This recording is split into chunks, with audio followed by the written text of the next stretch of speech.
From the station that's on your side, awarded the Regional Edward R. Murrow Award for Newscast Excellence. This is Channel 7 News Daybreak.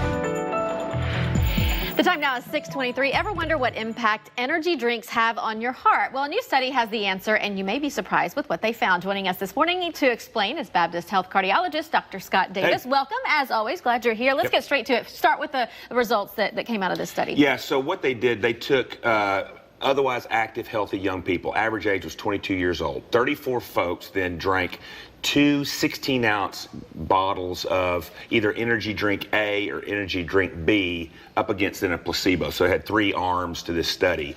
And it was really significant in that they looked at their EKG after consumption of these energy drinks, and they looked at their blood pressure, and both were significantly affected. In that, you know, this is an EKG that I brought with me, and what it affected was what's called the QT interval, which is a measurement that we look at as far as your rhythm. And a longer QT interval on your EKG is associated with arrhythmias. Look, we know that the energy drink market is booming, right? And it's anticipated that by 2021, it'll be over a $60 billion industry.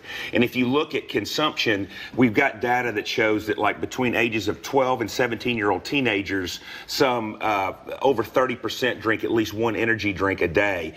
We did a recent study of deployed military personnel, and they found that 45% drink at least one, and 14% were drinking up to 3 energy drinks a day. So the consumption is really high. And so there's been a lot of ER visits related to energy drinks. It doubled between 2007 and 2011, 10,000 in the U.S.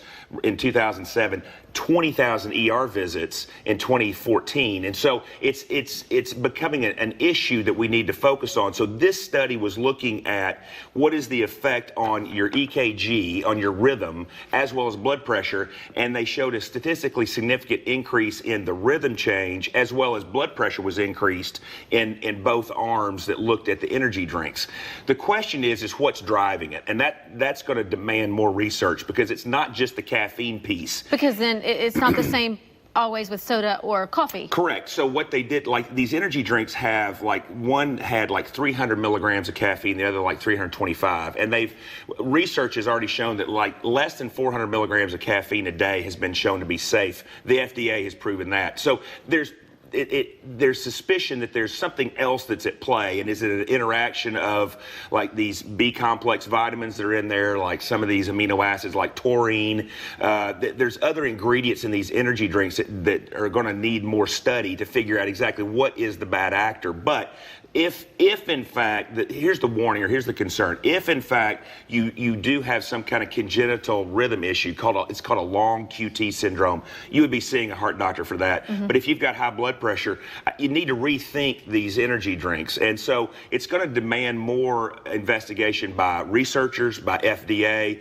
because we're not real sure the impact, but clearly there's some concern and some pause, especially at first you think, well, it's not a big deal, just drink one a day. But then you drink 2, and then you drink 3, and we're seeing that, man, this is starting to have a negative impact on your rhythm. You're seeing it directly in the ER as well. That's right. Yeah, Dr. Scott Davis, as always, great information.